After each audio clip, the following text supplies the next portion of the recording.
Hey, everybody, and welcome to another episode of A Real Point of View. My name is Greg Morgan. I'm your host. I'm the film critic for Quiet on the Set magazine and also film critic for um, Real Movie Guy on Facebook.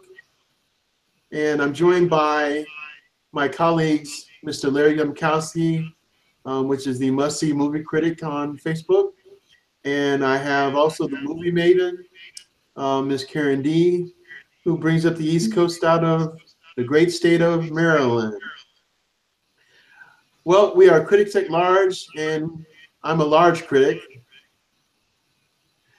And Is that some kind of joke? it That's was a yoke, isn't it?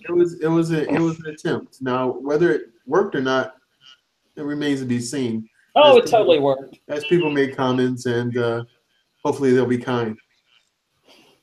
So today's show is in a line with other shows that we've been doing lately. We've basically taken 50 years of film from 1967 to 2017, and we're going decade by decade, intermingling other shows in between. So this episode is the year 1987. So, hey, Karen, I know you've got some really cool facts about this wonderful year, and especially in film. Why don't you go ahead and give us kind of an overview of what was going on back in 1987? That sounds so long ago. That's amazingly enough, that was 30 years ago. But it seems almost a lifetime if you think about where we are in 2017 versus where we were as a country in 1987. At the time, the president of the United States was Ronald Reagan, and the vice president was George Bush, and of course, he would later become president.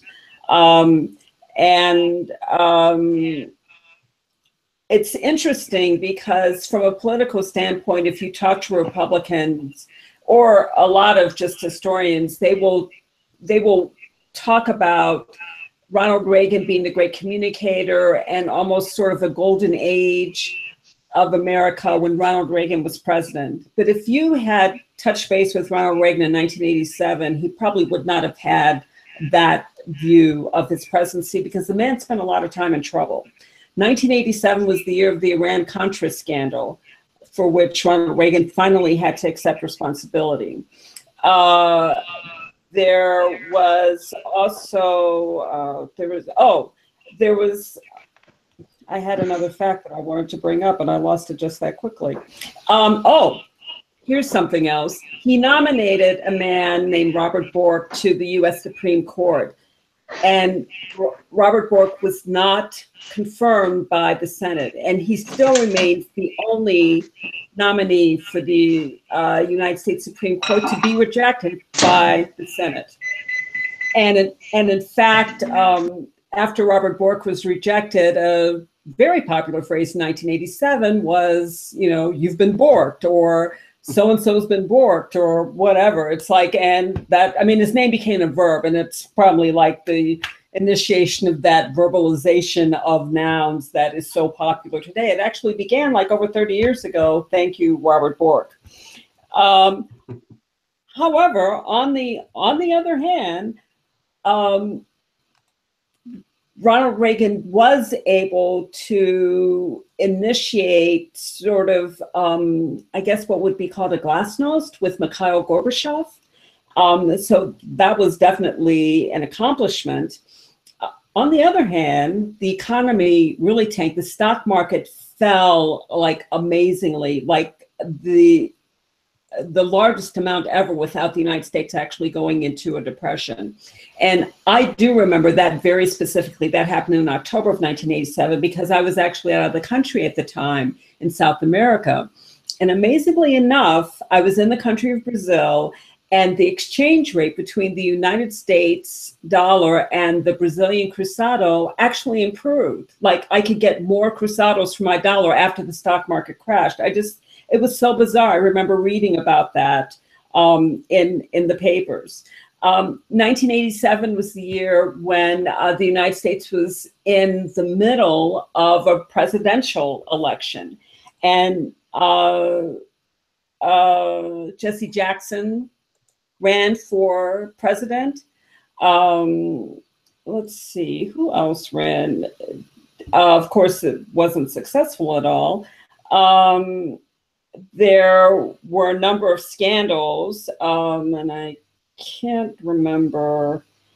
There was a senator, Gary Hart, was running for president, but had to drop out because he was caught in an affair.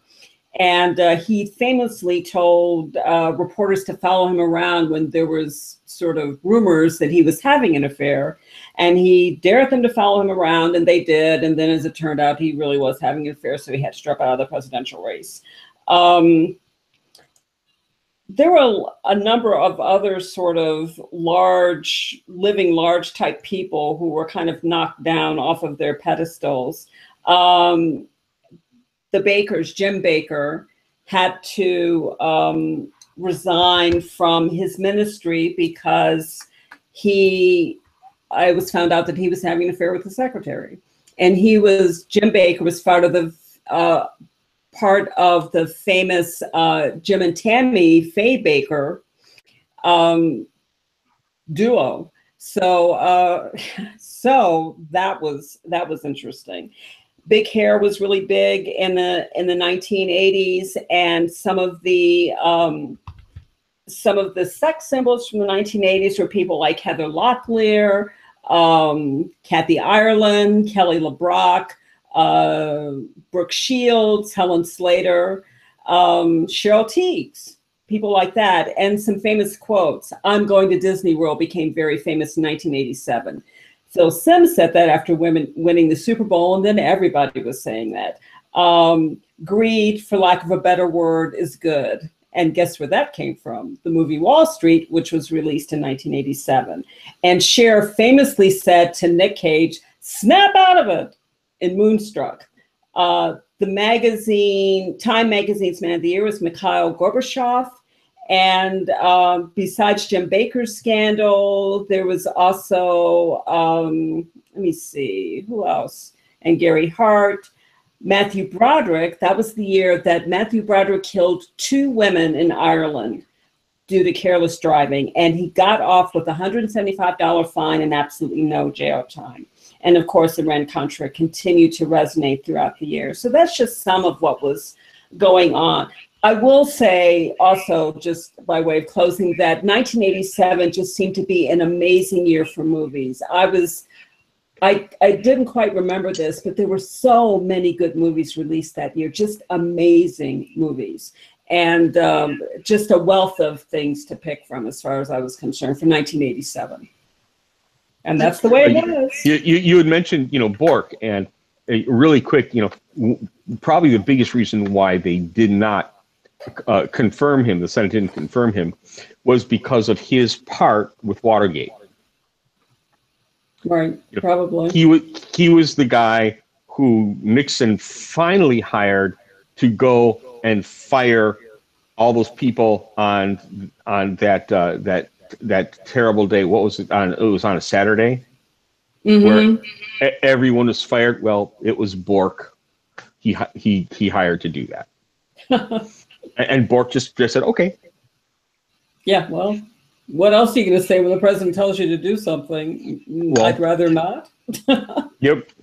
But that's what happened with this couple of previous people, attorney generals, is that they wouldn't do it. Mm-hmm. They wouldn't do it. They wouldn't fire the special prosecutor. Right. And eventually Bork said, okay, I'll go fire the special prosecutor. Yeah. Yep. So very interesting year in 1987. Hard to believe it was 30 years ago. It's funny because when I think of the 80s, I think of college. I think of my new essence of living in the city of Chicago at the time, trying to find my way. Yet I always was able to find my way to the theater to see a movie or watching closely on television because we didn't have the newfangled apparatuses that we have now, and the ability to see all these different things. Streaming was, it may have been thought of, but it wasn't something that the public saw. And with that, you mentioned something interesting. I too was in that same boat, trying to figure out, what the rest of my life's going to be.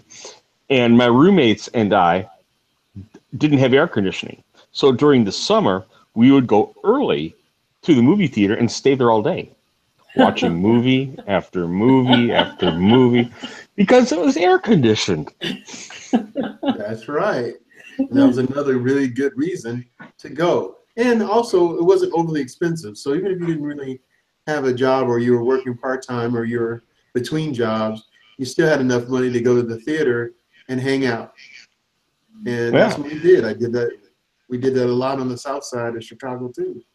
And back then, unless it was a first run during the prime time slot, you go into the theater, and they didn't make you buy another ticket. Mm-hmm. You just go, and it was. It was. Yeah, you could literally just stay there all day. Yeah. And nobody would bother you. It was one of the coolest things. And if you ran out of popcorn, sometimes you would get the bigger popcorn, the refillable, and you just get more popcorn and go sit somewhere else. It was great. Yeah. And of course, like you said, Larry, Gregory, streaming wasn't, there was no such thing as streaming. There was no internet. The internet had been invented by then, but it was not something that was accessible to the public. It was a Pentagon defense project. Right, military. The ARPANET. Right. Right. And that's really where it was at that point. And the ARPANET was originally put together for these scientists at 2 or 3 different universities, MIT, Caltech, and University of Illinois, to share ideas on certain projects. Right. They just needed a way to communicate, and they didn't have a good way to communicate. And this way, they could have real-time collaboration. And then when the government saw this, they went, "Ooh!" And next thing you know, Al Gore years later is saying that he invented the internet. Well, yes, and and life as we know it changed forever. Yeah. So what about this? What about this year? Oh, there you go. It's the man with the golden voice. Oh no, I was just trying to get that cool tone, like drama. Yeah. So how about? What about? Go ahead, Larry. I was just going to say, Greg. 87 was a great year for movies. What's your general thought about the movies from 87? It was a lot of cool movies. It facilitated a lot of different genres of film back in the 80s, and 87 in particular. A lot of really good movies, as Karen alluded to earlier, were released, and it just made the whole summer go by so quickly because we were totally entertained. That's the thing. And, we were going to pick a few movies that we're going to discuss today, but it only touches very lightly upon the many films that were actually released back then. And I found myself enjoying myself quite a bit in film back then. And I think it really, really kindled my true love for film, I think was in the early 80s. I started buying movies back then, and I still have those movies today. And they were on VHS videotape back then. And so nostalgically, I still have a few of those films left that I bought back in the late 80s. And so it was a great time for film. It was a great time for military movies, a great time for cop movies, some horror movies. And I think all the genres were hit. Adventure, you name it. This was one of those very wealthy times when all those movies just clicked and actually made sense. And it was easy to go from one genre to another and still be satisfied. There were amazing comedies released that year, suspense movies, science fiction, sort of morality play type movies, fantasy type movies, all kinds of things. I mean, the most popular movie in 1987, just from a box office standpoint, was The Princess Bride. That was released in 1987. Full Metal Jacket came out that year, as well as Dirty Dancing.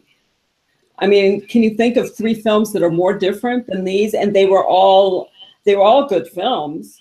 And they were immensely popular. They were well done. The Lost Boys came out, sort of a science fiction fantasy movie about vampires.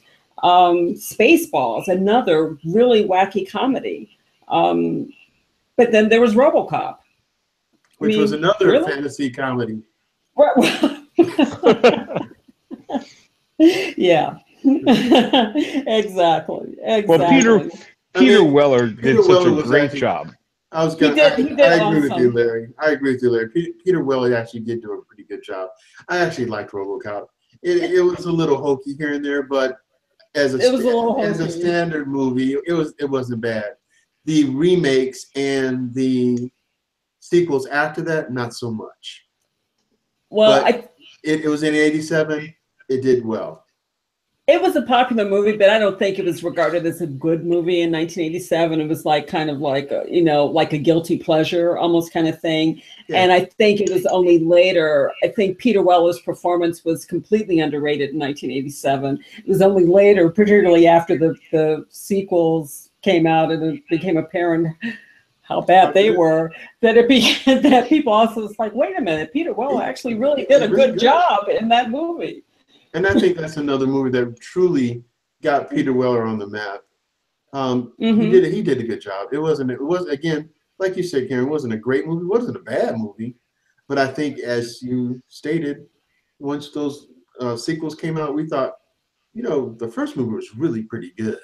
In retrospect. So. Yep, in retrospect, exactly. Yeah. But yeah, just some amazing movies came out that year. And so, fortunately, ladies and gentlemen, we've actually seen a few of those movies. Actually, we probably saw most of those movies back then. But we chose to pick a few movies that we wanted to discuss a little bit further to get you motivated to actually see some really good films. And I'm really glad that Karen mentioned a lot of those films.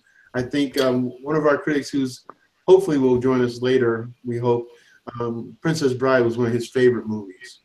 So we've actually mentioned some of these movies over time on our show, but we're revisiting some of those in some cases. But The Princess Bride was one of those films. So let's go this way. Karen, what films did you pick to talk to our audience? You would ask me that when I... Okay. And of course, I just forgot the movies that I wanted to pick. So can you go to Larry? Larry. Yes. What wonderful movies did you pick, my friend? Well, I picked a historical drama. I picked a quirky comedy melodrama and a morality comedy. The movies I chose, the morality comedy was Good Morning Vietnam, starring our good friend Robin Williams. The quirky melodrama comedy, this alternative culture type comedy, was Raising Arizona, starring Nicolas Cage and Holly Hunter. And then, last but not least, with these historical drama, matter of fact, I believe it won a few Academy Awards, and that was the Last Emperor, and one of the most beautiful films ever to be shot. It was just almost, it was lyrical from each and every shot, which is beautiful, and and. So I'm going to start talking about that one. One of the things that the 80s, specifically the late 80s, gave us was this huge jump in film technology.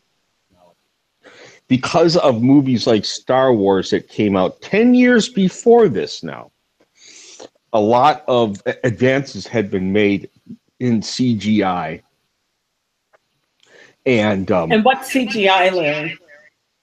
computer graphics. It's basically computer graphics. It's animation that are made to look real. And because of this, they started, having a little fun with what they could do with the camera and what they could do with the film. It was, believe it or not, it wasn't the beginning of digital filmmaking. That actually started years before with the movie Superman starring Christopher Reeves. There are some scenes in there that were done digitally, and I happen to know one of the editors that worked on those digital scenes from the Christopher Reeve Superman film. But let's get back to 87. So there were a lot of really good risks that were being taken by the professional filmmakers, and even not professional filmmakers. Just a lot more stuff became available. So as they're filming this epic film called the Last Emperor, the story is about the last emperor of China, and how he lives out the rest of his life as a living out the rest of his life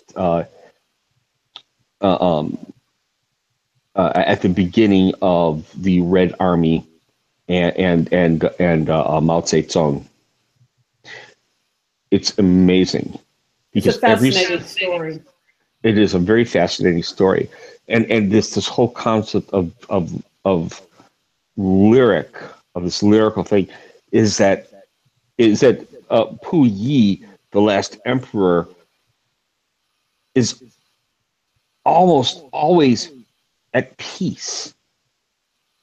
He always gives us this idea that life is better than we think it is. And he was raised completely out of touch with the real world around him.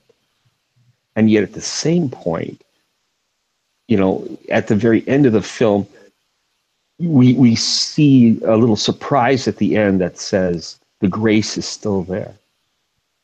And it's just a beautiful lyrical film. I don't want to give away too much because there are certain moments in this film which make you take a step back and go, did I just see that? It's really... It's one of my favorite films of all time. I love that film. I went to see it when it came out in the theaters. I've seen it a number of times since. I think it was absolutely stunning. John Lone playing Pu Yi was a revelation. Joan Chen playing his paramour was another revelation. Peter O'Toole was just heart-stopping in that movie. And Bernardo Bertolucci, his direction was transporting. It really was. Like you said, Larry, I just thought it was an amazing cinematic feat. It really was. And still to me, it's one of the greatest movies ever made, period. And it deserved all the awards it got for very good reasons. This movie really gave the Western audiences a look at China that we had never seen. Yeah. Because so much of this film has to do with what happens in the Forbidden City.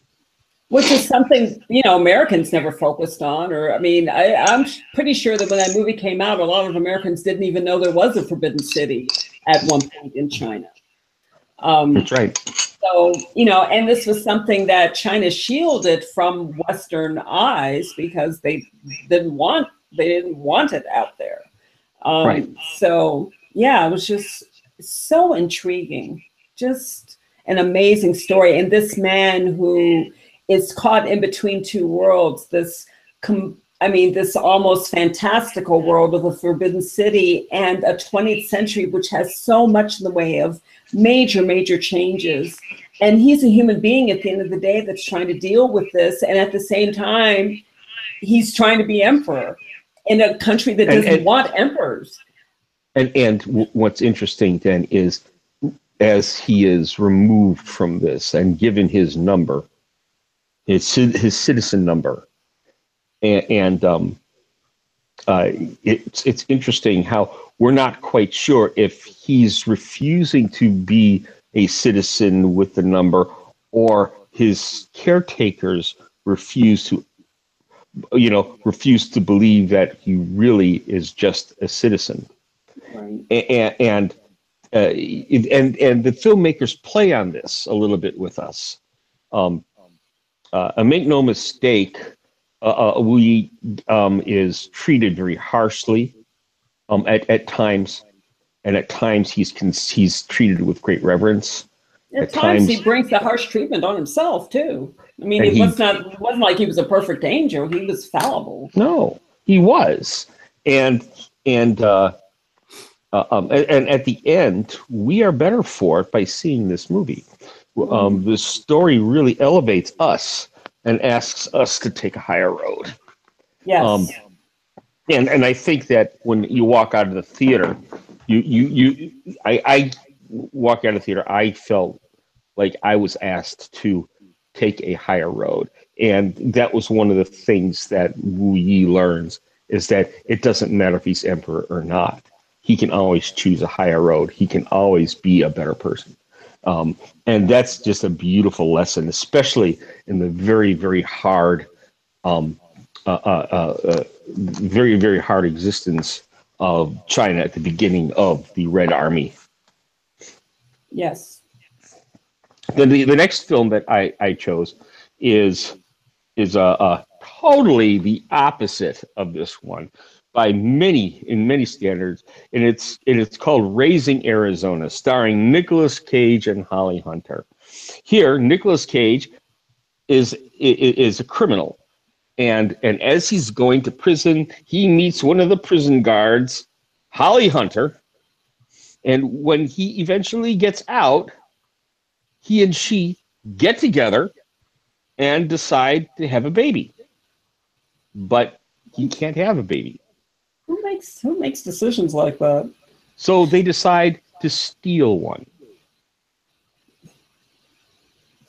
They decide to steal a baby to raise a family. And this is just, I mean, talk about a quirky morality play. This thing just takes the American lifestyle, takes the American dream, and just throws it right back at you like it's a pie in your face. And everything that these people do, it's two people who have no clue on how to even make coffee in the morning, and now they're asked to be. They've put this on themselves, where they're now need to be responsible for a child that that's just totally innocent. So how these two very flawed people making bad decisions take care of something that's innocent, and they can't. And this is when the comedy is used to propel us beyond the comedy to the profound. This movie got very mixed reviews. Some of the film critics loved it. Some of them hated it. The movie is preachy. And if you've seen it, you know what I mean. It's very preachy. It has this like feeling like every single line of dialogue is important. And that's a style that they use because they're really mocking the American dream in this film. I learned that it was bad to steal baby. Yeah. It's very bad to steal baby. You know, and you've got a bounty hunter, you've got other people, cops and everything, trying to find these people. One of the funniest scenes in the film is when Nicolas Cage goes to get diapers. Right. And it's just not going into the corner mart to buy a box of Pampers or Huggies or whatever it was. It is an entire ordeal, and he can't just go in and buy it. He's a criminal. He's thinking as a criminal. How do you behave in the world to be responsible, and yet you're still thinking as this criminal rather than just somebody who needs to buy diapers? It's pretty amazing.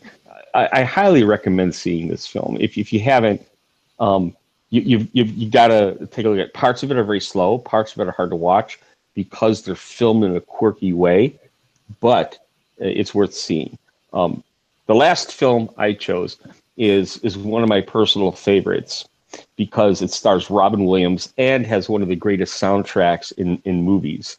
And the 80s, by the way, was a great decade for great soundtracks in films. Good Morning Vietnam has, again, it's semi-biographical about Adrian Cronauer, who was a DJ for the Armed Forces Radio in Vietnam. And let me tell you, he takes the concept of shock jock and throws it over the edge. And this running commentary about Vietnam is dead straight on. Why in the heck are we here anyway? And in the background of all of this, there are people dying. There are people trying to survive on any means possible. There is this imperial ideology of the United States coming in, and there are the locals who are trying to figure out just how to get by, and there are people trying to use the Robin Williams character as well as people just enjoying the Robin Williams character as well. And he changes everyone's life because he's willing to say out loud what he sees without euphemism, without hyperbole. It's there. And we take a look at this and we see a little bit of ourselves in him because we want to do that too. We want to be that guy who can just say, hey, Emperor, you're not wearing any clothes here. And this is what Rob Williams does so wonderfully with so much energy. He carries the entire show, the entire film. And again, we're seeing there's a couple of other very good actors in this, and some people who have gone on since the mid 80s to go on to have just excellent careers in film. Bruno Kirby comes to mind. He was awesome in that movie. He's since passed away, unfortunately, but he was awesome in that movie. Great comedic actor. Forrest Whitaker got his start in that movie. I mean, he became very much the attention of the theater-going public because of his performance as sort of like the, I don't even know what the position is, but the guy who drives and kind of runs errands or whatever. I mean, he was just kind of hapless, but also you had to be efficient. He was hilarious in that movie. But and he represents the common guy.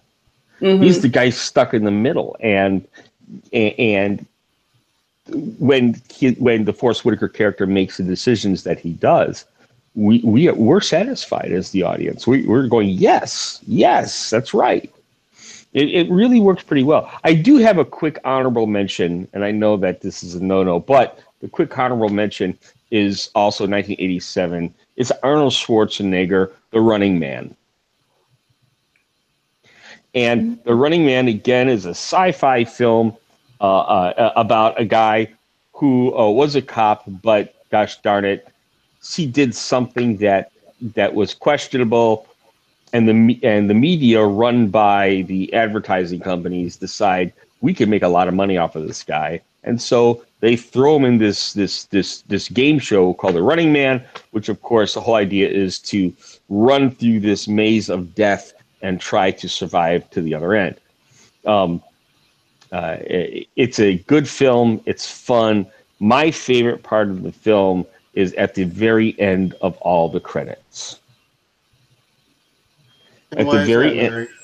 At the very end of all the credits, there is at the very end of all the credits, there is a disclaimer that a voice comes on over the last credits saying, Killian's wardrobe was provided by, and Killian is the Richard Dawson character, the game show host, provided by like Perry Ellis, you know. And then it goes, if you want to be a contestant on The Running Man, send in a 3x5 card with your name, address, and phone number, and then go out and do something really despicable. Wow, that's crazy. I do remember seeing the movie, but I just don't remember it that vividly. I don't remember it. Well, I did see that movie. But you know, the funny thing is, back then most people didn't watch all the credits all the way through. Mm-hmm. They left. And now with what Marvel's doing today with films, people are staying till the last credit to get these little Easter eggs, these trailers within the film that, you know, it's kind of fun. Yeah. It is. It is a lot of fun, actually. And that's how I learned. I think I was watching The Hulk, and Samuel L. Jackson's Nick Fury does a cameo in that film, and also the Iron Man film. So now we know that S.H.I.E.L.D. exists. So. Right. I remember that. That was awesome, especially in the first Iron Man film. Oh my God. I was so thrilled. I just couldn't. I literally ran out of the movie after seeing Iron Man and just I called Glenn or text. I guess I must have called him. It's like, you've got to see this movie. This is amazing. And Glenn happens. He didn't even know who I was because he's like, you're my sister and you're this excited over a comic book hero? What? Who are you? And what have you done with my actual sister? Well, it made a kindred spirit because he's a comic bookaholic. So that's who Glenn is. Hey, Glenn. We're talking about you, bro. Well, thanks, Larry, for the 3 films and the honorable mention there. You've got to make sure that you go out and see these films if you haven't seen them already. They're all available on stream, every one of them. And they're all worthwhile. They're all worthwhile. Indeed. Well, who's next, Karen? You or me? Whatever you want, Greg. Okay, I'll go next. That's fine. You can start the show and end the show. How's that? Okay. All right. Well, the films that I decided to see or talk about tonight, I should say. Ironically, the main character in 2 of the films is the same actor, quite by coincidence. The reason why I liked the films was the film itself and the storyline that it provided, and it just so happens that this actor's in 2 of the films.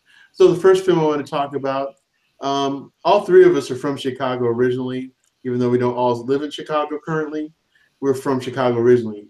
And so one of the things that has been what's the word I want to use here? Well, for lack of a better way to say this, something that Chicago is always associated with is sports and gangsters. So the film that I wanted to talk about tonight is Untouchables.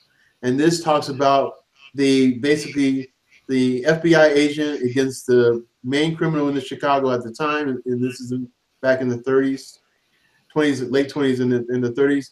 So we have the FBI agent in Elliot Ness and the main criminal that he's trying to avert, and that is Al Capone. You know, people talk about Chicago, they still talk about Al Capone. And that's a crazy thing since this happened so long ago. But yet, very important things happen with regard to organized crime because of Al Capone.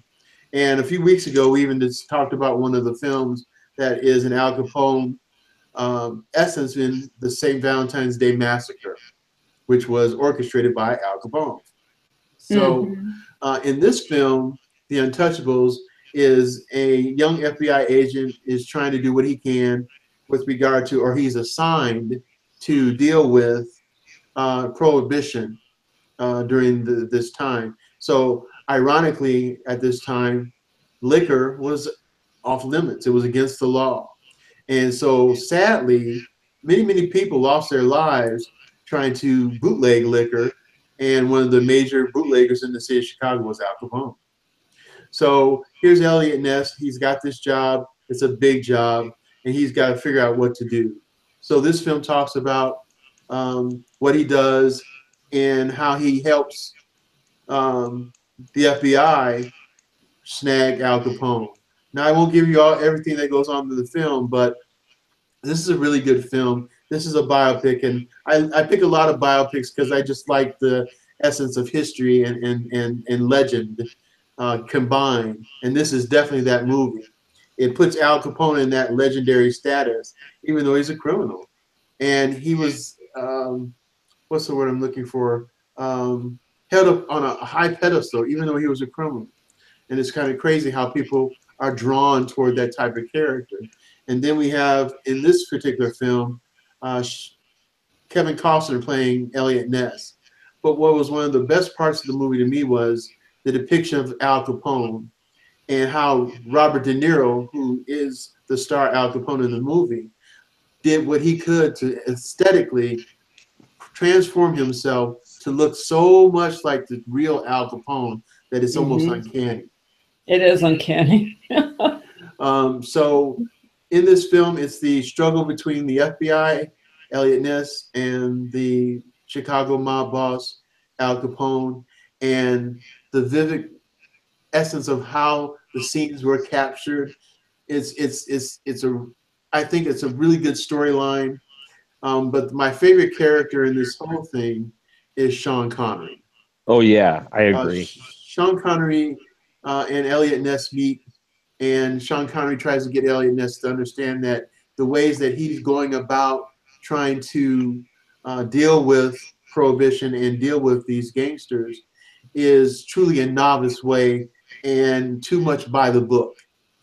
He's a Chicago police officer, a beat cop, who knows a lot, and he tries to school Elliot Ness to understand what he needs to do and what his true role is here in the city of Chicago to try to, you know, deal with and fight against prohibition and do what he can to get close to and eventually arrest Al Capone. But it is a long and hard road. And many things happen in this film that as they happen, you're just aback by the fact that, you know, when things seem like they're going the right way, one step forward is always 2 to 3 steps back.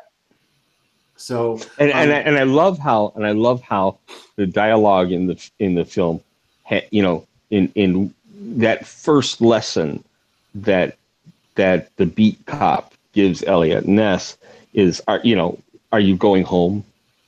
Then you had your day was a success. You know, it's and in other words, taking that primal part about being a police officer, you get to go home alive. You had a successful day. Right. And we find out throughout the whole film, there are a lot of learned lessons. And I like the part where Sean Connery gives this lesson to Elliot Ness, and later on in the film, when Elliot Ness and Elliot Ness and Capone are face to face, that Elliot Ness recites these same lessons that were given to him by Sean Connery's character. Again, thus endeth the lesson. And thus endeth the lesson. Yeah, it's great play back and forth within this film of the lessons. You see the lessons, And it's just amazing how they put this together. And this is one of my favorite films growing up. And I've seen Untouchables a few times. Saw it again this week again to refresh my memory. This is a really good one to watch, ladies and gentlemen. I think you would love this movie. Now, I'm not a huge Kevin Costner fan, but he ends up in a lot of movies I like. So there's something about him that is will draw you to the film. And this is a very young Kevin Costner in this film. But Kevin Costner, Sean Connery, Robert De Niro, and what's it, Andy Garcia. Love Andy Garcia in this film. And this is my introduction to Andy Garcia, and love him in this film. He plays a guy who's in the academy. They pull him out to help him because he's a guy that nobody knows. He's not a face that anybody knows, and so he's not corrupt. And so they utilize him to help them to get to Capone and his crew. So a very good film. And again, it's a biopic. Now, obviously, in these types of movies, there's a little license to try to make the film bigger, but they touch on enough of the facts to make you aware of what's going on and how Al Capone is eventually apprehended and what they do as far as the court case. So, Sure. Well, Sure. Now, I gotta tell you about this movie. Brian De Palma, who directed it, did some things in his direction that I didn't appreciate. You know, it's like what he does is he takes filming styles of several great American film masters and rips off or copies or tries to hold tribute to them in these different scenes. The scene in like Canada. Hitchcock, maybe? Pardon me? Like Hitchcock, maybe? Absolutely, he rips off Hitchcock. He rips off John Ford. He rips off John Huston. He rips off and there's several right now. They're pouring into my head so fast I can't just filter them out. But and this bothered me. As a student of film, this bothers me, seeing all of these different styles just being thrown in there. And they weren't necessarily have to be shot that way to tell the story. You know, the one that bothers me the most is the John Ford homage up in Canada with the horses and everything, and they shoot it like a John Ford film. You've got land that's bigger than anything, and then you see Costner, who's bigger than the land, and then it's like, wait a second here, you don't need to do this. And there were several things that again Brian De Palma does where it just distracted me from the film. I too am not a big fan of Kevin Costner, but he does a very good job in this film. Well, one thing I want to mention, Greg, you said something earlier about how Al Capone was revered, and he really was in 1920 Chicago. And part of the reason for that is that Prohibition, that constitutional amendment, was one of the most unfortunate amendments ever enacted by the people of the United States, which is why it was repealed. It had to be. And part of the thing that I think the Untouchables, what's so fascinating is that you had Al Capone, actually historically, people in the neighborhood didn't regard him as a bad guy. And the people who were selling liquor weren't regarded as bad people. People wanted alcohol. And while there was this well-meaning intention behind the constitutional amendment to begin with, that fell by the wayside with a lot of regret because times were hard. The country was hurtling towards depression or in a depression, and, you know, people needed to assuage their pain, and they didn't have the means to do that. And people like Al Capone and his sort of cohorts or contemporaries, that was a way to get what people wanted without paying ridiculous prices and to get around what was really stupid. So a stupid law. So like the people on the law enforcement side met with a lot of resistance historically from average people because they didn't want them to succeed. So if there weren't a lot of black and white lines drawn as far as prohibition is concerned. It's interesting, just a little bit of historical stuff. I had, although I never met him, as a matter of fact, my father never met him because my father was born after this guy died. But I had a great uncle who was a police officer in the city of Chicago during Capone's reign. And his precinct, all the cops were on the take. Mm-hmm. And my great uncle refused to go along with it, and then he wound up dead on the corner of Damon and Milwaukee, and he was stabbed about 70 times. Oh my God! Yeah, and gosh darn it, the Chicago Police Department just decided we'll never find out who killed him. So we're not going to try. Wow. And it was just like, it was like mob related. Well, what it was probably was, several cops from his precinct, and they made an example of him for all the others who weren't going to go along with this. The reason why I'm saying this was in that time of Al Capone, people were willing to put a blind eye towards what some people were doing, like Capone, so that they could get these creature comforts, or they could get in some cases, just to get a job. Right. And that was even more important. But behind all of this was the brutal truth that people were paying with blood and losing their lives over alcohol and other things, and this is underneath the entire story of the Untouchables. And for here, I think Brian De Palma does a good job. He does a good job in showing what's going on underneath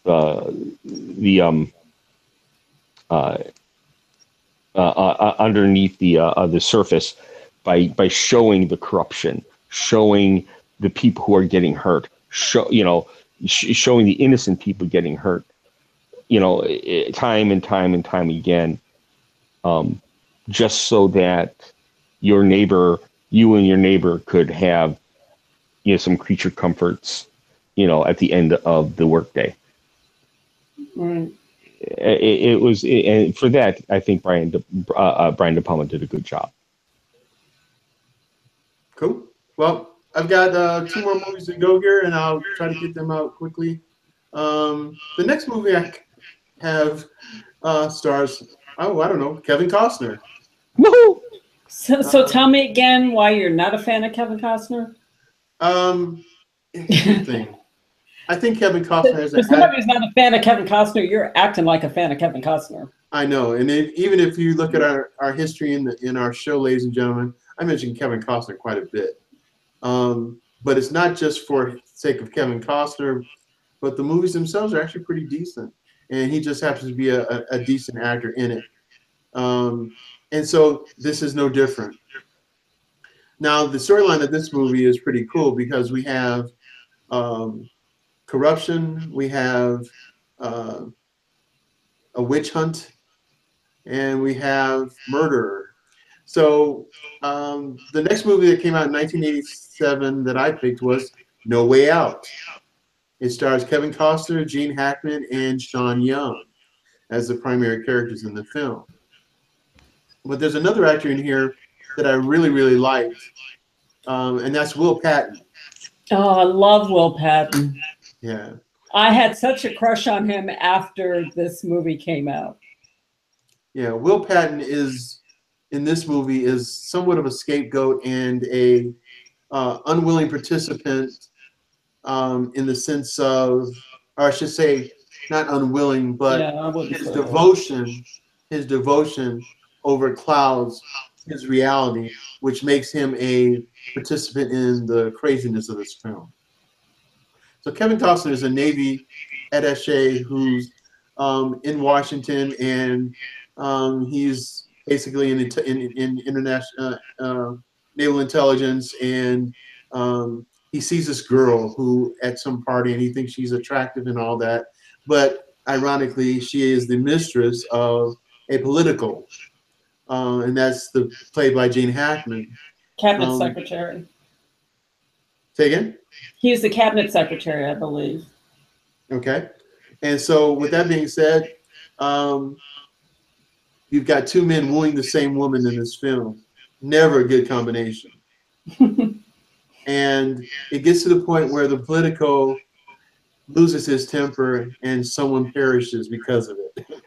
So the cover-up is afoot.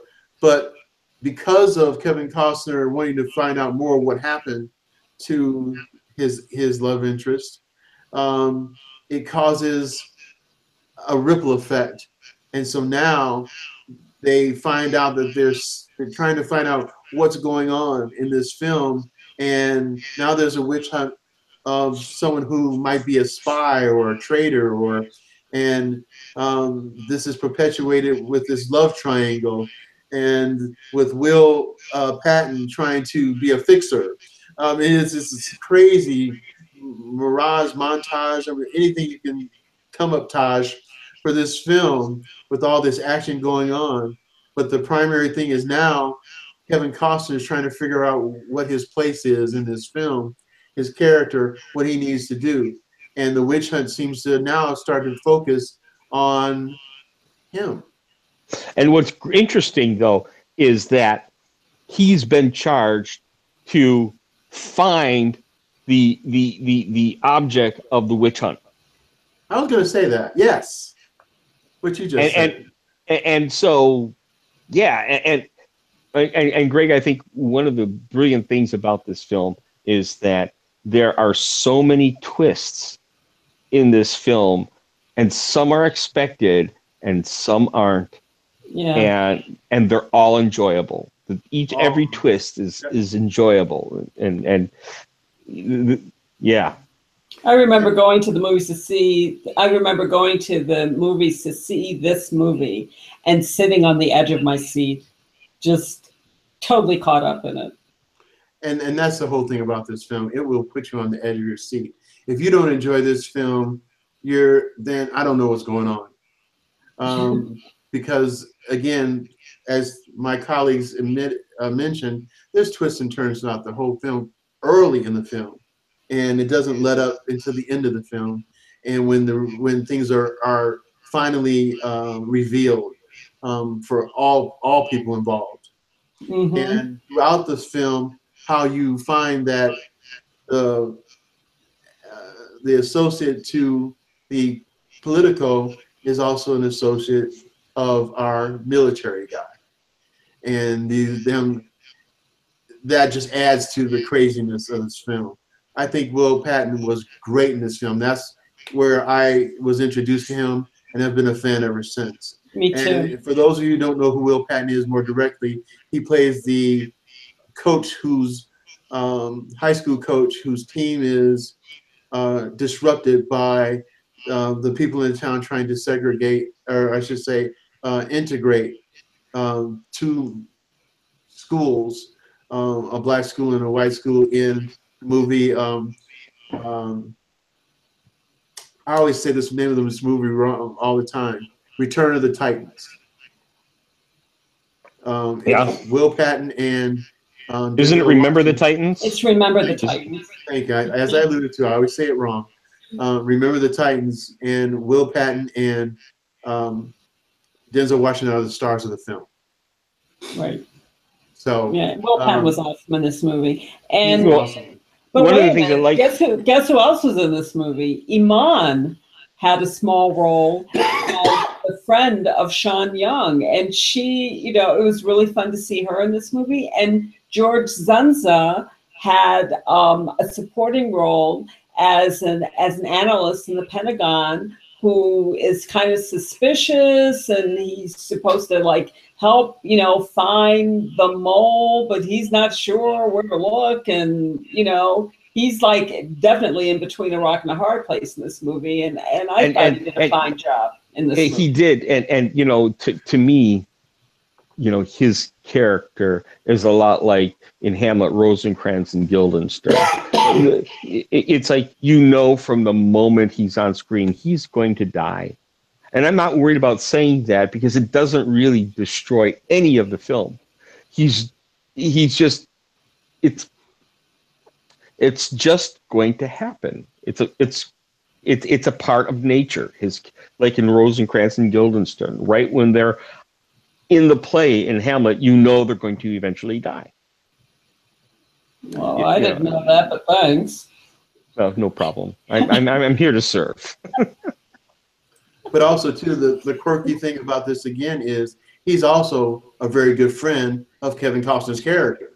Right. In fact, Right. He's almost his best friend. And so all of this, everybody's his friend except Gene Hackman. Yeah. Right. And let's talk about Gene Hackman's performance.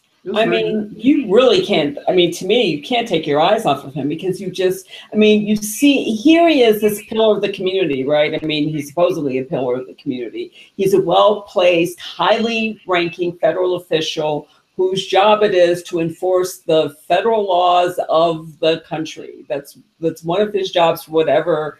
And I think he was Secretary of Defense in this movie or something like that. Maybe Secretary of the Navy, I can't remember, but he was the cabinet secretary. But his job is to, you know, make sure that the laws are enforced and that no one's breaking them. And he shows up in the beginning of this movie as this pillar, but at the same time, there's something just kind of off, and you're just like, wait a minute. I mean, who is this man really, and what's he going to do next? He's supposed to be this known quantity, and you know from the very second that he shows up that he's unknown. You just don't know what he's going to do next. And I love that about the way in which he brought this character to life. It was so interesting. And people think bureaucrats are dull. No, not so much. In the movies. In the movies, right. Well, let me get to my last film real quick. And that movie, this is a movie that I when I first saw the movie, it was because I was bored and didn't have anything else to do. And it was just playing at the theater that I used to go to that was, you know, cheap. And so I decided, you know, I'm going to watch this movie. The name of the movie is House of Games. And this stars Lindsay Krause, Joe Mantegna, and Mike Nussbaum. Now, Mike Nussbaum is one of those actors that shows up in a lot of different films. Not really the huge leading role part by any means, but very poignant to the film. And I may add a Chicago actor. You know, yes, he is. So, with that being said, what's the essence of this film? We have a psychiatrist played by Lindsay Krause, who, by all accounts, is a very straight and to the point type of psychiatrist. She's a psychiatrist that is, she listens, she's doing her job, and it's just like she's going through the motions. She's intelligent, but she's not truly living a life of her own, which is pointed out by the psychiatrist who's her friend. Says, you know, you need to live it up a little bit, be a little bit more loose as you're talking to your clients. You're taking their information, you're listening, but you're not necessarily truly giving them a true account of you emotionally to them, trying to, you know, help them through their situations. So the basis of the film is one of her clients is a compulsive gambler who owes this guy a lot of money. And the guy he owes money to is a grifter. And so he has a group of grifters that, you know, their whole thing is to put people in these situations where they owe them money. Excuse me. So what happens is she's in the midst of trying to be a little bit more caring for her clients. She's going to do what she can to help this guy get out of this bad situation. In lies the beginning of the House of Games. So she meets the grifter, and the grifter takes her into a world that she's not familiar with. But now she's intrigued. Now she wants to know more. Now she wants to be involved. And she goes down this spiral, being more and more involved in the different things that they're doing. And it's starting to go out of control. And so instead of just going there to try to be helpful, now she's become a part of this underground essence of trying to swindle and cheat people out of their money. Joe Mantegna plays a really good role.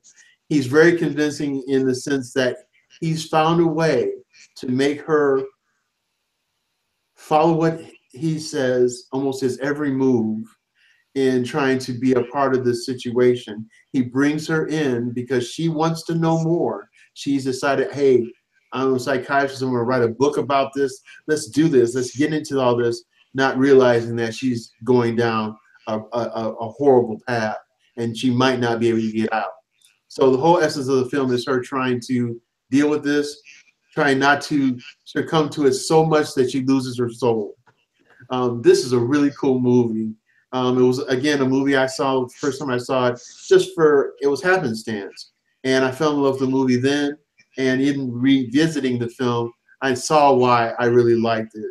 I think this is worthwhile. I don't want to give that much more about what's going on in the film, but I think everybody should give it a shot.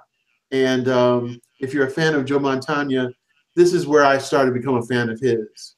So also another Chicago actor. Yes. Also another Chicago actor. You know, I got to know both Joe Mantegna personally and Mike Nussbaum personally, and both great guys. Although I knew them before they made this film, but the weird thing is that their personalities, the type of people that they are, fit those roles to the T. And so watching this movie, it was kind of like going, ow, I mean, that's kind of like how they really are anyway. It was kind of neat. It was kind of hard to watch for a little bit, but it was a good film to watch. I enjoyed it. Yeah, it's a fun film, actually. I've always and the nuances have made it really, really fun. Go ahead, Karen, I'm sorry. I was just going to say, I've always been a fan of Lindsay Krause. And this movie got my attention as far as she was concerned. I thought she was wonderful in this movie. And I've seen her in lots of things since, and I've always loved her. You know, and she's someone who I don't think ever became quote unquote big, but she's like one of those reliable, she's usually in supporting roles. This is one time when she was in a starring role, and she did a fabulous job, you know, but I can't remember her ever really doing badly in anything I've seen her in, no matter how small the role, whether it's comedic or like this, which is like totally a cat and mouse game. And you're never sure who's the cat and who's the mouse throughout the movie. You know, but she and Joe Mantegna really play against each other very well. Well, and you know, to be fair, is this the greatest movie in the world? No, it's got a lot of flaws to it, but you know, regardless of its flaws, the movie stays true to itself, and keeps you interested in what's happening on the screen. And if you do that as a film, then you're doing something right, as far as I'm concerned. Yeah, indeed. Well, Karen, you've got 3 films, I think, that you have available for our viewing public to hear about. Why don't you go ahead and get started? Well, I'll just tell you which 3 films I wanted to talk about to begin with. My 3 films are Suspect, La Bamba, and Hollywood Shuffle. Wow, and 2 very different films. 3 very different films. Suspect is a criminal drama. La Bamba is a biopic. And Hollywood Shuffle is a comedic kind of slice of life film with an edge. So let me talk about La Bamba first. I loved this movie when it came out. I went to the movies to see it. The music in this movie is wonderful, and Carlos Santana had a great deal to do with the soundtrack of this movie. What a surprise! But so this movie, even though it took a lot of liberties with the Ritchie Valens story, came by its musical pedigree, honestly, by having somebody like Carlos Santana involved. The movie stars Lou Diamond Phillips as Ritchie Valens, and the movie is about Ritchie Valens, who became was on the precipice of becoming a huge breakout star when he was tragically killed in a plane crash, and he was only 17. And so this movie is about him. He was killed in a plane crash, and I think it was February of 1959, and it was famously called The Day That the Music Died, because not only was Ritchie Valens killed, but the Big Bopper was killed, and there were some other like big rock and roll stars who were Buddy Holly. I'm sorry, yeah, how could I forget Buddy Holly? Buddy Holly and others who were killed in this plane crash. They were on their way to do a gig. It was a snowy night, and off they went to try to get to this concert on time, and the plane crashed in the snow and killed everyone on board.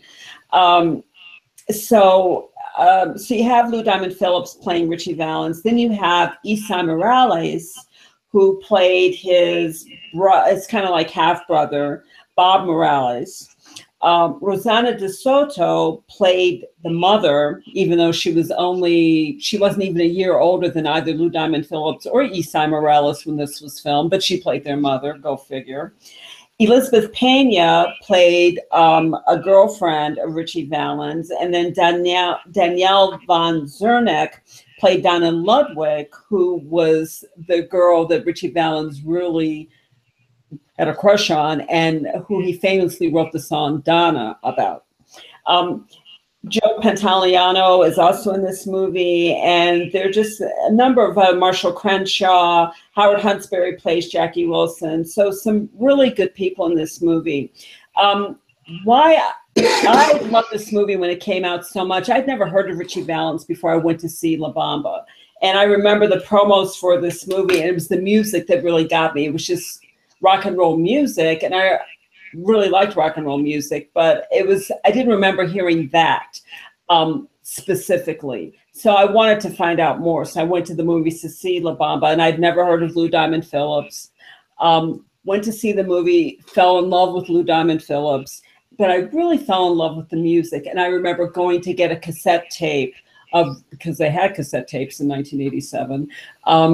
I remember going to get a cassette tape of the real. I was like, I need to find out about the real Ritchie Valens. So I went to get the cassette tape and find out what the real Ritchie Valens looked like. And that's when I was like, whoa, let me back up. What the heck is going on here? And I began to realize how many liberties were truly taken with this film. For one, Lou Diamond Phillips doesn't look anything like the real Ritchie Valens. The real Ritchie Valens was a huge guy. He was a big, stocky guy, and he wasn't all that cute. Lou Diamond Phillips was like the typical Hollywood. I mean, it's like when Hollywood gets a hold of somebody, let's pretty him up. It's like, no, they should. To me, maybe if this movie was going to be remade, maybe they could actually have somebody who actually looked a lot more like Ritchie Valens playing Ritchie Valens.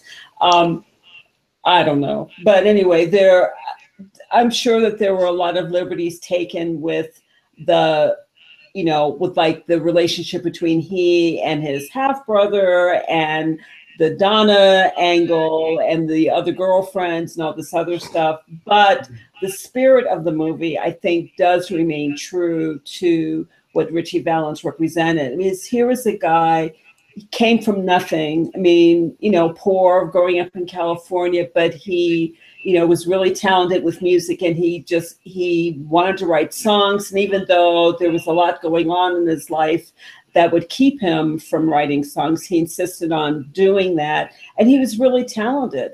And people discovered that. I mean, he played around in his high school, around the neighborhood, and people found out about him. And then he was discovered kind of by accident by some rock and roll stars, and that's how he got connected with these people who were going to prove to be so faithful. The movie made a big deal about him having a fear of flying. So him getting on the airplane to go to this concert that February night was a huge step for him. The fear of flying was something that he actually came by honestly, because there was a plane crash, a mid-air plane crash that took place over his actual high school where he went to, and one of his friends was killed.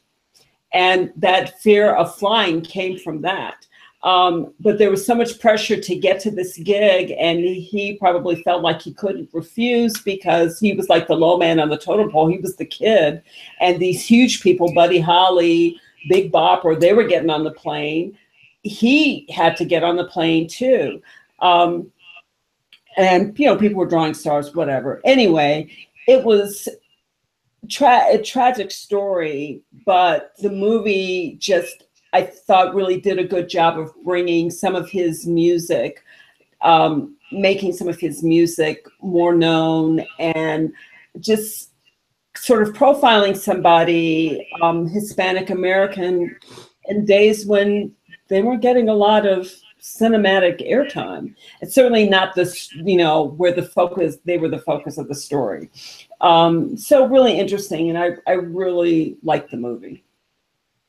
Yeah, I've become a fan of Lou Diamond Phillips because of this movie, and I've always been a person who's loved classical, or I shouldn't say not classical, but classic rock. And so my love of this rock and roll comes from the late 40s up until now. And so I listened to a lot of these records. I had actually listened to this song before the movie came out, so I was excited to see the movie because I knew the song.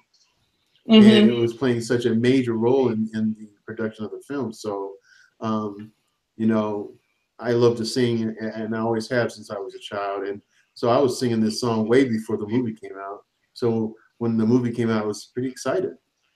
So, and the different characters that you mentioned, the actors who are still acting today, really like a lot of the since this movie. And I thought, you know, again, not a big budget necessarily, but it was a good movie, I thought. And to this day, I like Ricky Valens' music. Yep, me too. It was a good introduction for me. So that's my 2 cents. Well, my next movie is Suspect. And this is a really intriguing movie to me. And I remember going to the movies to see this. And this was a very popular movie in Washington, D.C., which was, I mean, I lived close to D.C. at the time. I remember a lot of people wanting to see this movie because it was famously filmed in Washington, D.C. Anyway, Suspect is about a beleaguered federal prosecutor, public defender, who is played by Cher. She plays Kathleen Riley. And the movie starts out with a suicide and a note, and then a mystery because of the suicide, and then a secretary ends up dead, and so that another mystery. And this homeless man, who is played by Liam Neeson, he plays a deaf mute homeless man, is charged with the murder. Charged with the murder of there's actually a secretary who's found floating in the Potomac. He's charged with the murder because they find him sleeping in her car. Of course, he was just trying to find a warm place to sleep. He didn't know it was a murder scene, but he found out it was a murder scene when they arrested him and threw him in jail. Cher draws the case, and the case goes to trial. Well, guess who's on the jury? Dennis Quaid, who's a high-powered lobbyist who works in DC, has very well-heeled clients, and he's on the jury.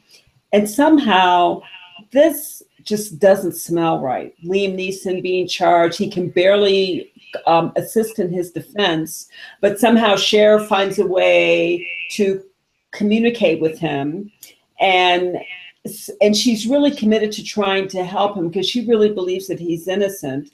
And Dennis Quaid is the juror, and he's intrigued, and he decides he's going to help too, even though that's like the last thing you do as a juror. You don't get in. I've sat on juries before. The last thing you do is try to help anybody, but he decides he's going to help her because something just doesn't smell right.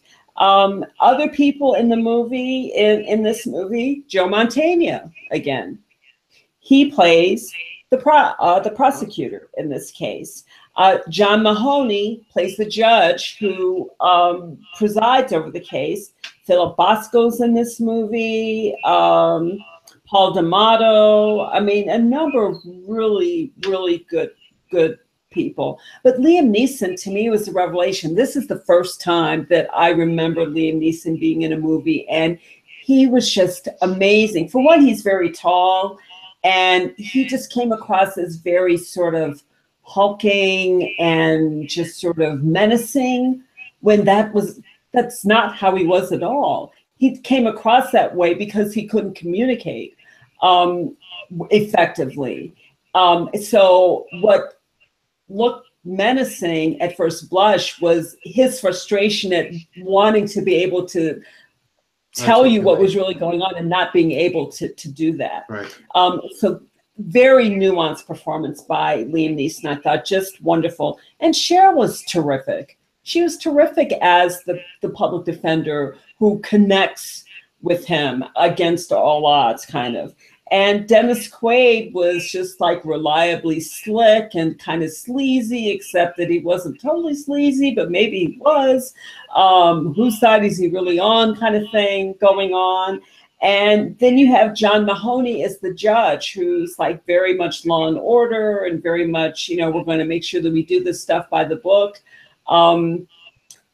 But you know, what's really going on? And I'm not going to say what's really going on in this movie, but it's really intriguing to watch. And since in 1987, there weren't that many films actually being filmed in DC, and these actually not only did the typical exteriors of DC, but actually did internal shots of buildings in DC. So I remember a number of us went to see it to just see the city in the movies, and that was a lot of fun. That also happened with No Way Out. There was a lot of excitement about in the DC area because the movie was supposed to be filmed in DC, except that it was mostly exteriors, and then they did some really stupid things that had nothing to do with DC in the movie. So we sat there going, "That's not DC," but.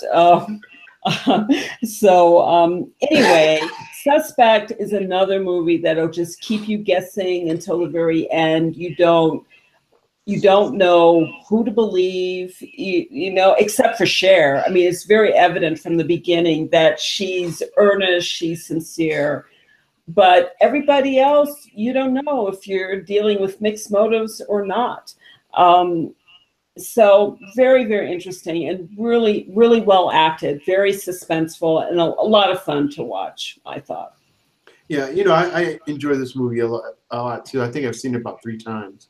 And each time I find some little nuance that I didn't see the first couple times that I saw it originally and the second time. So really good movie. I liked everybody in it, and especially the judge. John Mahoney, I know he's a brilliant actor, I think. And another Chicago actor. Like, yep. Oops, am I stuck on this idea of Chicago actors? But that's okay, because there are obviously some good actors. See, we've come on this show thinking that the Brits had it all. Well, no, the British don't. There's some good Chicago actors out there. 1 or 2, at least. That's So, right. So that's my second movie, and then my third movie is Hollywood Shuffle. And I remember running to the movies to see this because it was such an intriguing story. And I just remember vividly just sort of like the buzz that just it started as like this kind of like a little whisper, and then it just like kept building and building and building until all of a sudden it was like, oh my God, who is this movie? I mean, I knew who Robert Townsend was because he had long been a fixture on comedy circuits, improv, the improvisation in New York, and guest on late night television, all this other stuff. But this movie, it's like, what's going on here? And this movie, I think I think it's one of these movies that actually stands the test of time. And it's kind of like this little movie that could. You have Robert Townsend, who produced the movie, who wrote the movie, who directed the movie. He got all of his friends to be in the movie, probably paid him scale. This movie had a $100,000 budget, and he famously financed $40,000 of it with credit cards. When he ran out of money, he started cashing in credit cards because that was the only way that movie was going to get made. And it actually worked because the movie made many, many times over the initial investment. And this movie, basically, it takes a relatively simple story. A guy wants to be a movie star. What's wrong with this picture? Well, he's an actor of color. And he wants to be a movie star. Wait a minute, he wants to be the romantic lead. He wants to be a big movie star. What's wrong with that picture? Well, when you go to auditions, you don't get to audition for those roles. You get to audition for the pimp or the slave or, the janitor or whatever demeaning role. And you come across casting directors who say, well, can he sound blacker? Or, you should walk like this because that's the way pimps walk. Or can you be more street? And as somebody who used to be an actor, I can personally attest to having had to have those conversations with casting directors who would ask me to be more black or, be more street, literally. And I'm sitting there going, I can't believe that I'm in Hollywood Shuffle, except it's not Hollywood and I'm the one getting shuffled. But it really interesting, just very insightful. And is it an absolute brilliant movie? No, but the insights are gold. His comic wit, his talent for use of satire, right on, just razor sharp. These vignettes that he comes up with are awesome and really funny, and what makes the movie work to me is Robert Townsend's character. He plays the lead character in the movie. He's this nice guy who he wants to act. He wants to be in movies. What's so wrong about that? You've got his grandmother saying, well, there's always work at the post office. So, I mean, one of the brilliant things about this film, and I use this word very carefully, some films like it, is that because it's on this very skeleton of a budget, because it's this film, everything is being done out of pocket, and to break this barrier so that some film company will release it for you. A good, and if they're working on getting production value out of every dollar and every moment they're filming or editing, and it's there, they find themselves taking risks that they wouldn't take on a big budget film. And because of that, it makes the film better. And this is the case with this film. They take so many wonderful risks and they play it out and they make them work.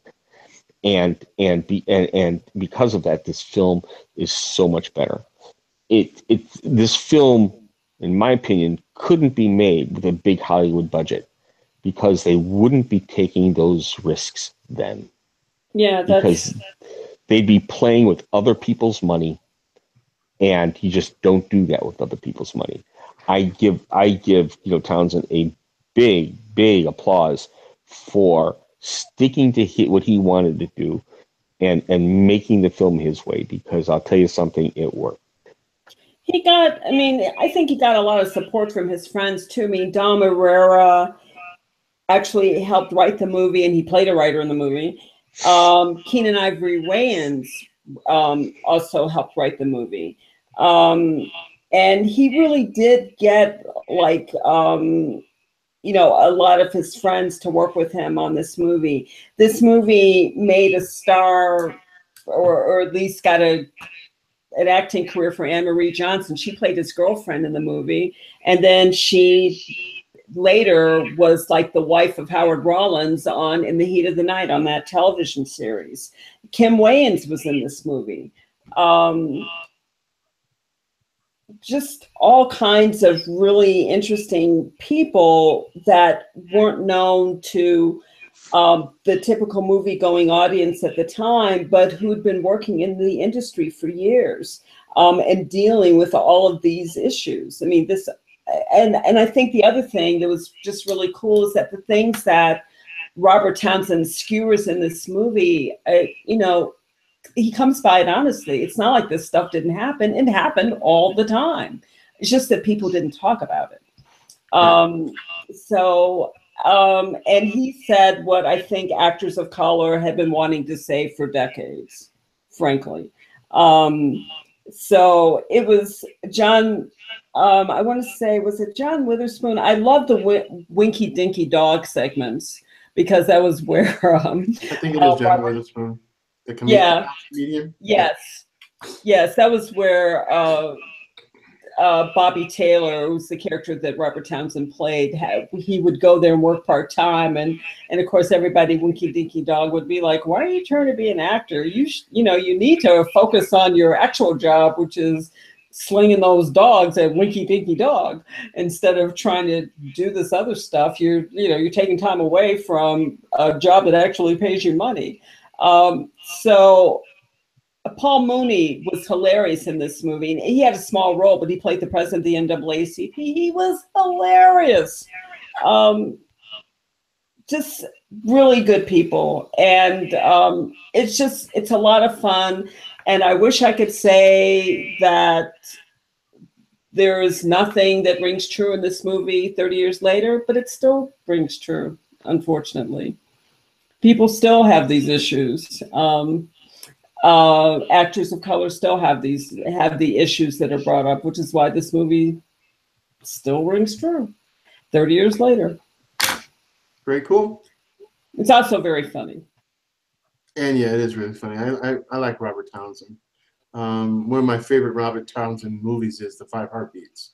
Yes. And it combines a little bit of comic reality and music, and it's a really, really well done movie, and it's kind of like a quote unquote homage to the Mighty Temptations. So right. I have a couple of honorable mentions that I would like to just briefly mention in passing too, because again, like I said, 1987 was just such an amazing year for, I think, just movies in general. Some other movies that I considered that didn't make the cut this time: Ten Men with Danny DeVito, before he became very well known, and Richard Dreyfuss. And excellent movie. Love excellent that film. movie. Love that movie. Mm-hmm. What's so great is that it takes this era of the late 50s and early 60s, and it shows you that the American dream really wasn't the American dream. It was something very different. Right. Yeah. And then there was Baghdad Cafe, which has I remember going to the movies to see this. I don't know why I ended up going to the movies to see this, but somehow I did. And that movie was just so touching and so beautifully done. And it just, I just remember sobbing. It was just so beautiful. It is one of my favorite movies that I call gems. It's a beautiful gem. The acting in it, everyone. Pristine is one, and Jack Palance playing the good guy, playing a pacifist good guy, right? Which is so against his type. and it just, it helps. It really helps him being who he is, and his acting career is a part of this film, and I'll tell you why.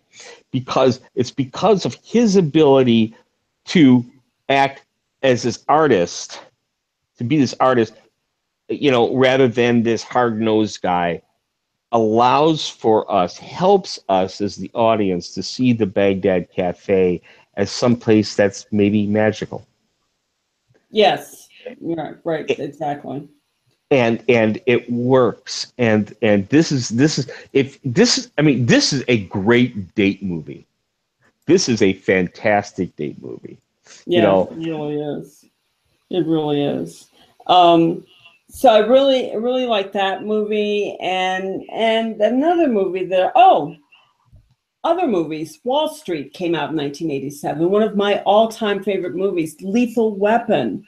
Love that movie. I have the original movie poster. I'm looking at it right now. I also have the original movie poster for Wall Street.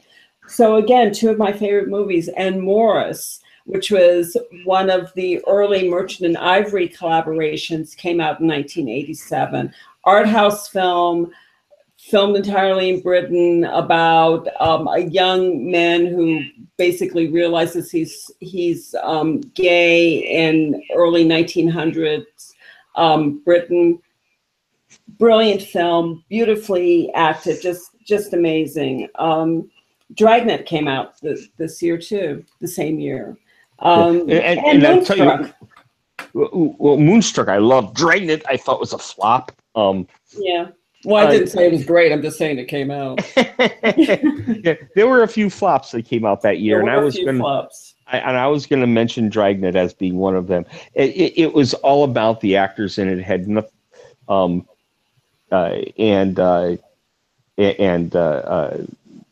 They had fun with it. I thought they made a lot of bad choices. I wouldn't call them risks, just some bad choices. It was like, hey, this is a cool idea. Let's do this. So. Well, I'd like to mention a film too before we get out of here. And one of the reasons why I want to mention this film is because I recently was in New York, and I got to see this actress play in a really good musical, an interesting musical, which is an Andrew Lloyd Webber musical called Sunset Boulevard. And the movie I'm talking about is Fatal Attraction with Glenn Close. You get to see Glenn Close too? Yes. I saw her too. In Sunset Boulevard. I didn't see her in Sunset Boulevard. I saw her when I went to see Hamilton. She came on stage afterwards. And at the end of the play, she mentioned about what you told me about, the collecting of the monies to help the actors. And she said they collected more than any of the other Broadway shows. Right. So Fatal Attraction with Glenn Close and Michael Douglas. Really good, creepy movie. It's one of my favorites. Talk about a guilty pleasure, because it's up until that point, and I think we've talked about I know I've talked about Fatal Attraction before on this show, and I mentioned that Glenn Close had to really lobby to get Adrian Lyne to take her seriously as the lead for this movie, because up until Fatal Attraction, she was sort of pigeonholed into these good girl Madonna type, she's the good one, she's the girl you marry type roles, and that was it. And they were very stilting as far as she was concerned, and she's like, no, I can do this character, I can do Alex. And the typical conventional wisdom was like, no, that's not your type. Yeah, that's totally out of type. She's like, screw that, I'm on this. And she auditioned the hell out of that, and Adrian Lyne's like, "Okay, you got it." She nailed it. She nailed the character. She did. Oh, yeah. And for the most part, it's not that I dislike Michael Douglas on film. I don't. I like him on film, but he's rarely the driving force of the film. Rarely. It's Glenn Close's movie. This is her movie. Make no mistake about it. This movie did wonders for her career. Good for her. Mm-hmm. Yeah, definitely kudos. Yeah, she was an awesome actress, and she just needed the chance to prove it. And she didn't do Bad on Broadway either. This is true. Yeah. Well, ladies and gentlemen, those are our films. Those are our suggestions. We hope that you're paying enough attention to us to take down some of these notes and do yourself a favor and watch some really good films. And don't forget to contact us if you want our take on a film that you like. We'll be more than happy to discuss it. Yeah, and our YouTube channel is A Real Point of View. So you can make comments there, especially underneath this particular show when you're watching it.